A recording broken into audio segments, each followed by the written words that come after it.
Hello everyone, welcome you to all. I am Suman Tyagi from Kids Valley Waglass School, Banmore. So dear student, this is Vyakaran Bodh Bhag 7 book. This is second video, Vyakaran Bodh Bhag 7. So dear student, we will continue your classes by digital classes. So dear student, first video में हम भाषा के भेद, मातृभाषा के बारे में discuss कर चुके हैं. So second video start now. राजभाषा. भारत की संविधान सभा ने 14 सितंबर 1949 को हिंदी को भारत की राजभाषा घोषित किया तथा इसीलिए प्रतिवर्ष 14 सितंबर को पूरे देश में हिंदी दिवस मनाया जाता है. मतलब भारत के संविधान में हिंदी भाषा को 14 सितंबर 1949 ईस्वी को राजभाषा घोषित किया गया और 14 सितंबर को पूरे देश में हिंदी दिवस मनाया जाता है. हिंदी की उपयोगिता. हिंदी भारतीय आर्य भाषा परिवार की सदस्य है. संस्कृत भाषा से लेकर पाली, प्राकृत, अपभ्रंश आदि सोपानों से गुजरती हुई हिंदी आज समूचे भारत की संपर्क भाषा बन गई है. मीन संस्कृत भाषा, ये पाली भाषा है, प्राकृत भाषा है, अपभ्रंश आदि पहले ये भाषाएं थी, पाली, प्राकृत, अपभ्रंश. उसके बाद हमारी हिंदी भाषा भारत की संपर्क भाषा बन गई. हिंदी का विकास अनेक रूपों में हो रहा है.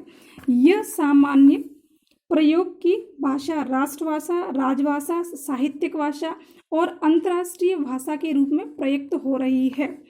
जो हिंदी भाषा है ये देखा जा रहा है कि ये राष्ट्रभाषा भी है, राजभाषा भी है, साहित्यिक भाषा है और अंतर्राष्ट्रीय भाषा के रूप में प्रयुक्त हो रही है. हिंदी अपने देश में प्रथम भाषा और द्वितीय भाषा के रूप में पढ़ाई जा रही है. यह विश्व में सर्वाधिक बोली जाने वाली तीसरी भाषा है.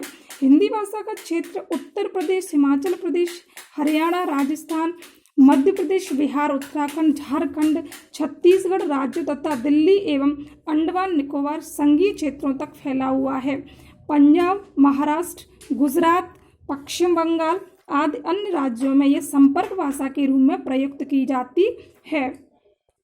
बोली का मीन्स क्या होता है? बोली मतलब ये कुछ नगरों में बोली जाती है, अपनी सीमित एरिया में बोली जाती है, बोली होती है. भाषा एक विस्तृत क्षेत्र में बोली जाती है. बोली विस्तृत भू क्षेत्र के किसी एक भाग में बोली जाती है. इसका लिखित रूप नहीं होता.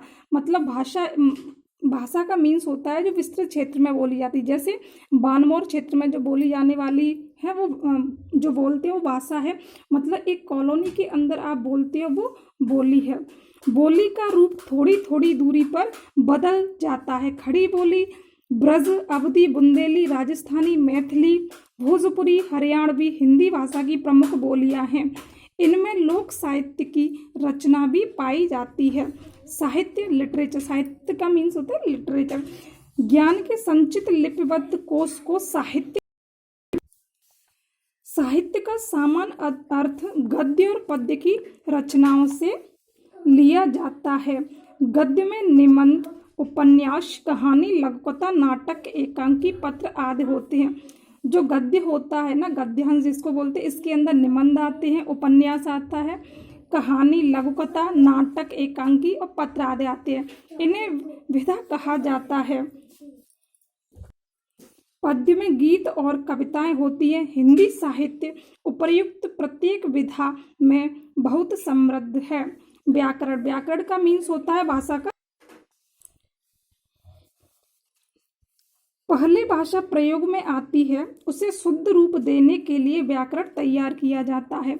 व्याकरण के द्वारा भाषा के शुद्ध रूप का ज्ञान होता है. व्याकरण के नियमों से भाषा को शुद्ध रूप बोलना और लिखना आ जाता है. व्याकरण के नियमों से अनुशासित भाषा ही मानक भाषा कहलाती है. मतलब व्याकरण का मीन्स क्या होता है?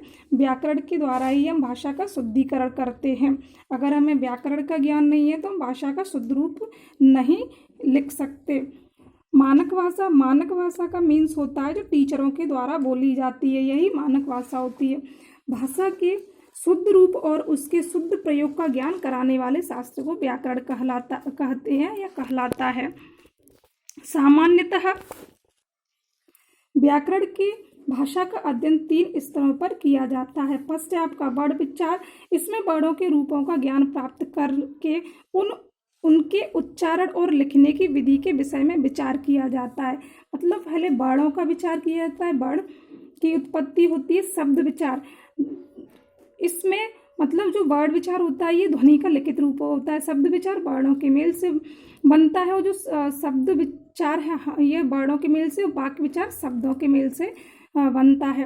इसमें सेकंड है शब्द विचार, इसमें शब्दों के भेद, उनकी उत्पत्ति, बनावट और परिवर्तन आदि के विषय में विचार किया जाता है। वाक्य में प्रयुक्त होने पर शब्द पद का रूप ले लेता है।